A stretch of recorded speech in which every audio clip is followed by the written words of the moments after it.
the energy that is created and the excitement about the anticipation of bringing kids and staff into that building at some point a year from now, basically, is just really, really great to experience. I'm Becky Kiser, Hays Post Eagle Radio News reporter, and I'm talking with Ron Wilson, Hays USD 489 Superintendent, with a recap of the June 18th school board meeting on this episode of the Hays Post podcast. Ron, people may not realize, they may think, gee, school's out, everybody's off and you're on vacation, but not so much.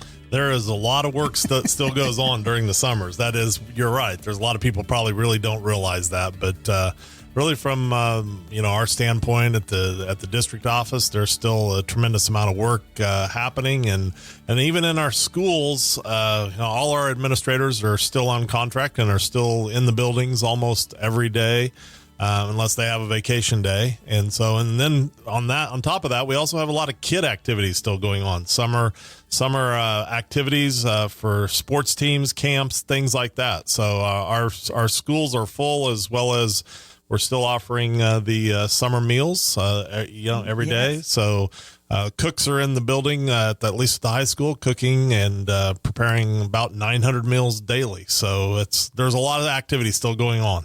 Well, let's talk about last night's meeting of the school board. And we had several things that were talked about, one of which you presented in your superintendent's report about the absence of applications for teachers' openings, and it's kind of hit a plateau where you're just not getting any applications, and it's not just USD 489. Yeah, this has been a problem that's been around the state and even our nation for the last few years. I said last night we've been able to dance around the issue, but we are finally starting to see the impact inside our district. Right now, we currently have 4 positions open in our district with actually 0 applicants. That doesn't necessarily mean we're not going to fill them. Once again, what I talked with the board a lot about last night is we're going to have to look at some different ways, some creative ways to fill those positions. And it may not be an actual certified teacher at this point, could possibly be down the road, or hopefully down the road. But at this point, it just looks like we're going to have to once again, do some work to get some people in those positions. There was a little bit of conversation about the great relationship that the school district has with Fort Hays State University and the teacher education program there, which is well known. They have a lot of student teachers, and that we may be turning a corner there. But when you say creatively doing this, what kinds of options do you actually have? Well, yeah, and you are correct. We are very fortunate to have Fort Hays in our backyard, and they are wonderful partners for us, and they do provide a lot of support. So one of those creative ways is possibly looking at student teachers coming into our buildings and working as a teacher, and as they prepare for their teaching. And so that's one of the programs that that would be called a sponsored student teaching position. But some of the things that Fort Hays is offering or just starting is a teacher apprentice program, which I think is very exciting. So if a young person who really is interested in going into education as their career, what they would do is start working for us, maybe as a paraprofessional. We maybe put them in a classroom as a teacher with some mentor to help supervise, and we wouldn't put them on an island by themselves. But we can actually pay them, and they can get pay them for their education. And so they can get some schooling free.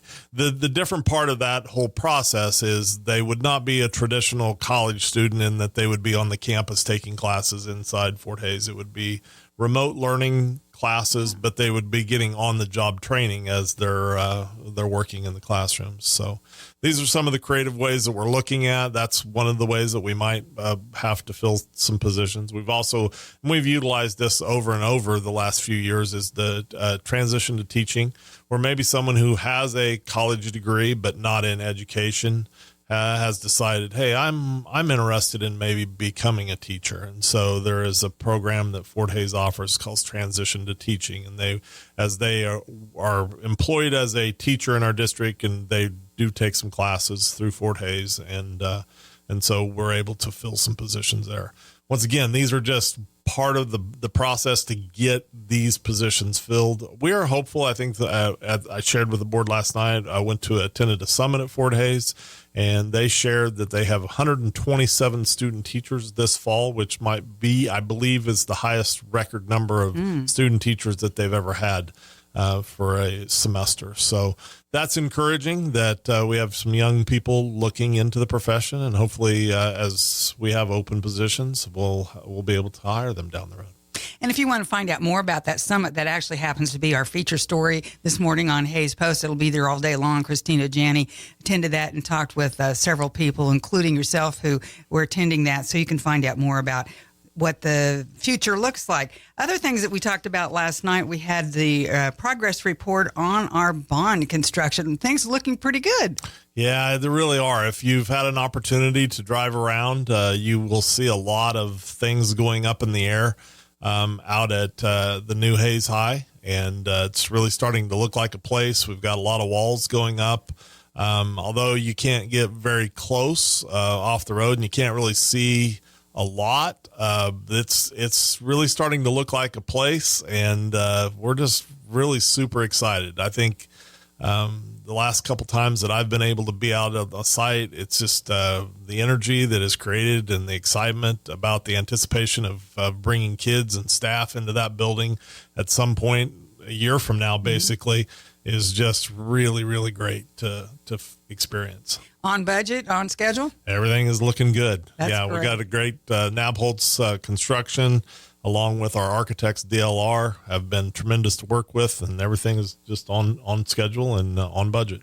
One of the things also talked about we want to, and voted upon, we want to let people be aware of some slight changes in the lunch fees for the school year 24-25, and then also the school fees themselves. Tell us what that decision was made there, Ron. Yeah, last night the board approved cutting the $50 activity fee, which has been a pretty standard fee for high school and middle school students. So we will no longer charge that $50 activity fee for your student to attend the middle school or high school. And we see that as a continued opportunity for the board to really try to cut fees for families. And we've really, over the last 4 years, each year we've tried to chip at something.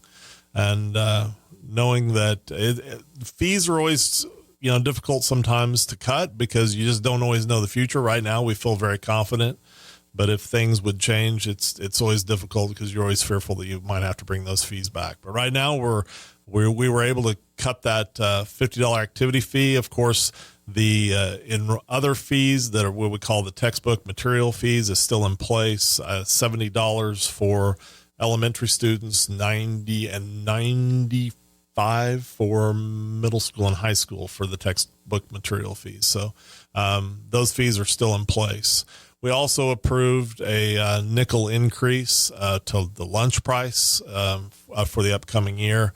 I think anybody who's went to the grocery store understands food costs have gone up.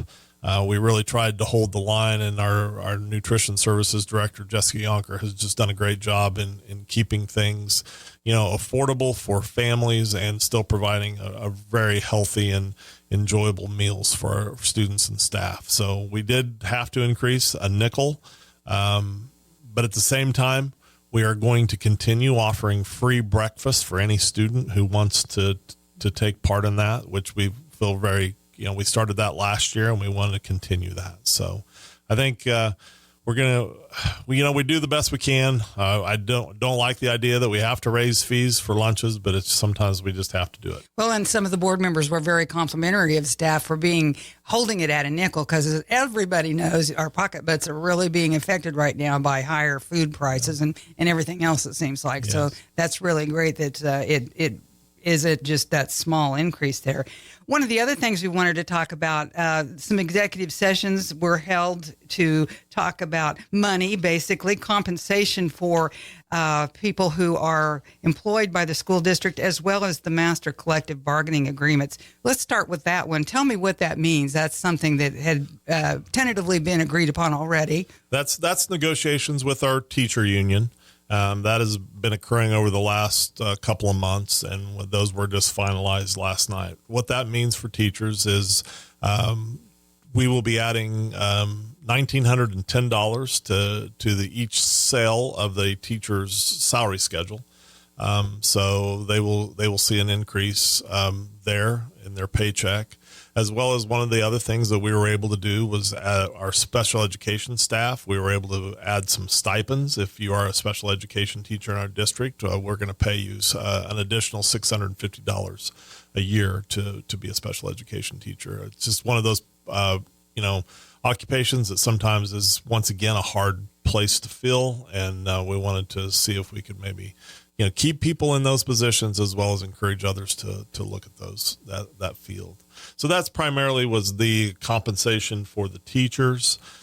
Going on, we did also finalize on the classified staff. Classified staff would be anyone who is not a certified teacher, cooks, custodians, bus drivers, etc. We did approve this. The board did approve a 6% raise for our classified staff, and we're very excited about being able to do that, and for our classified, as well as for our other licensed personnel. They received a 4.16% raise. Other licensed personnel would be like our social workers, our occupational therapists, physical therapists, and things like that. And administrators received a 3.5% raise. So we're very, very thankful for the board doing that for all of our employees, as compensation is. Everyone enjoys the work that they do as educators, but once again, compensation is important. That's always important. We're just about to run out of time, and I'm going to ask you a question which hopefully you can answer quickly. Is there any difficulty in recruiting support staff and other people like that outside of teachers? We know the difficulty there. What about the rest of the team? Yeah, not only are teachers in short supply, we have struggled with classified staff. Our district has reached out, and we are now have a vendor who supplies some cleaning for us in some of our school buildings, because we're just not able to hire custodians. So yeah, once again, our classified staff is always someone that once again, that's why we feel very good about being able to give them a 6% raise, because that is a pretty substantial raise across the board for a lot of those employees. And so we're hopeful that will encourage others in our district to stay, as well as compete with others or other industries to get them to come to our district when we need help.